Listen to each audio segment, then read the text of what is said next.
Welcome to the channel, folks. This is Rockin' the Country. I'm Don. I'm doing a new artist to the channel, Vincent Emerson, Fried Chicken and Evil Women. I don't know what this is going to be, but it's requested by Corey Markham. So Corey, shout out to you. Thank you for this request, Corey. And you said that Vincent, he's like a modern day Willie Nelson. So let's find out what a modern day Willie Nelson would sound like. Because Willie's still around, so he's still a modern day Willie Nelson, but let's see.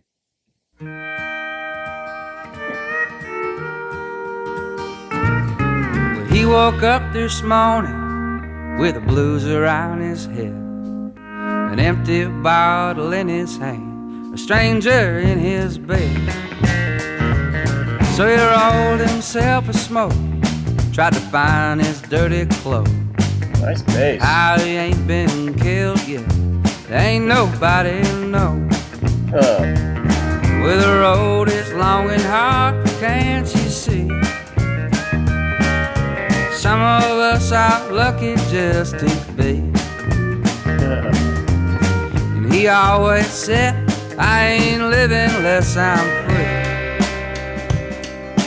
Fried chicken and evil women gonna be the death of me. I wonder what his choices were instead of fried chicken.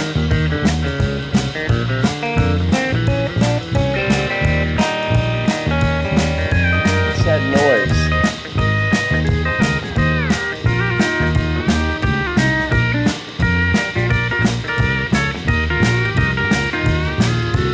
He was down in Vegas on a Sunday afternoon. Said, come on, Papa needs a brand new pair of shoes. He blew all his money and like the fool that he was, held up a Safeway, came out with 15 bucks. Oh. Well, the road is long and hard, can't you see? Some of us are lucky just to be. He always said, I ain't living unless I'm free. Fried chicken and evil women gonna be the death of me. Yep.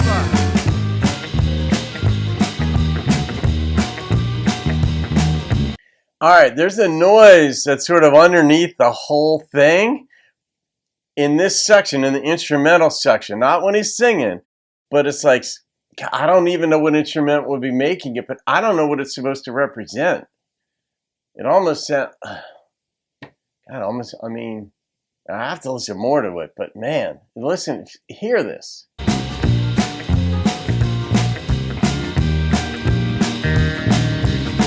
He fell in love with a woman on a bus. They rode down to New Orleans, had them a family. Now all 6 of his kids are out raising hell like him. Uh-oh. And he's turning old and gray with nothing left to give. Well, the road is long and hard, can't you see? Well, some of us are lucky just to be. And he always said, I ain't living unless I'm free. Now all these kids and this old gal gonna be the death of me. Yep. I'll get it, John.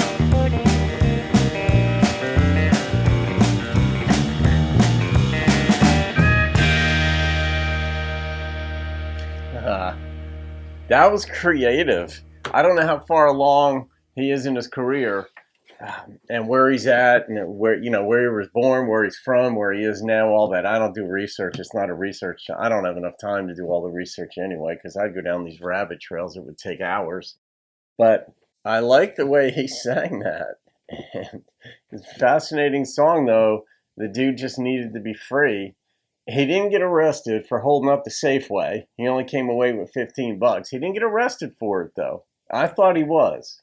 Like, I thought that was going to be the ironic twist that he ain't happy unless he's free, but then he gets imprisoned. Got the exact opposite, because his notion of freedom is different than what society deems as acceptable. But he held up a safe way, got away with it. Eventually had his own kids, 6 or 7 Hellraisers.